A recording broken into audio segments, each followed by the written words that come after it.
te ga tet ka je nong je wana ram lar je bata ku kume ka biede tele malare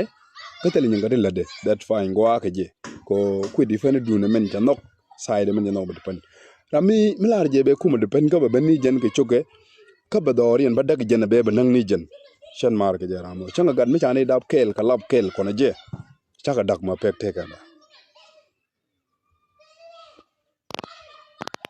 chaka dak ma pek te ga da ko mi chu gu je ramo len jogo ka pel ko judu mala judu mi chu kwanye jin che jida ma chama be mo ko bot tele je rami cha ya dab kel kriem ken ring chang ka ba jien be ngwai dor ba tong mo do lo jin na ji ramo len judu jaga ngai ngwan pon jogo la jogan chu kwanye jin len jaga ngai ngwan ko tele jog mi cham gwande jin tele je de ban ramadan mi ngi ngok mlar ke je roi ko du charan chak chat ko ka charan ta karani jan ta ko do ka dere ku ji dere mu go achar ka ku te ga do ariya ramu mi chu go ji je chira ma pel yene dang wala tan yala de yene chier ko ba kon jiktin agan man kon kinye man kon en ko kien a roje melar je ku ko an loy de ci jiek 100% tele mi ngut ka mi te loy de ka tele mi jaga go anyok re cheng ne te ka tele je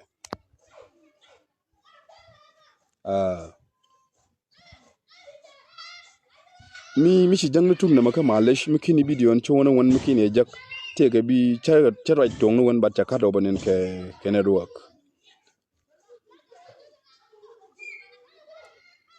man do dien ba wara ka ga do buli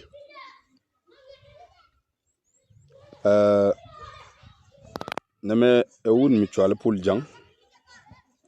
ti de ga gan min twel na me wun mi chwal tut kew na me wun mi chwal ma kal kol a waka dres tin kokien tin de ko position ko kum bari da malaria ala wun mi chwal ma timnal medan me liwe che yi chol ka che yendi yel che jogo bi atet kun bo poinda ko lo ngata ka me ke musuli matare do arun ba na bor kaye mi bi dor bulu na me ke liw bitig lo te de dun ko bu goy lo te kaye shimati wi chala mala chelari ram bi bulu ti lo ban pin kaye ba lo gor chala ram bi bulu ti lo ban pin kaye ba lo gor kaye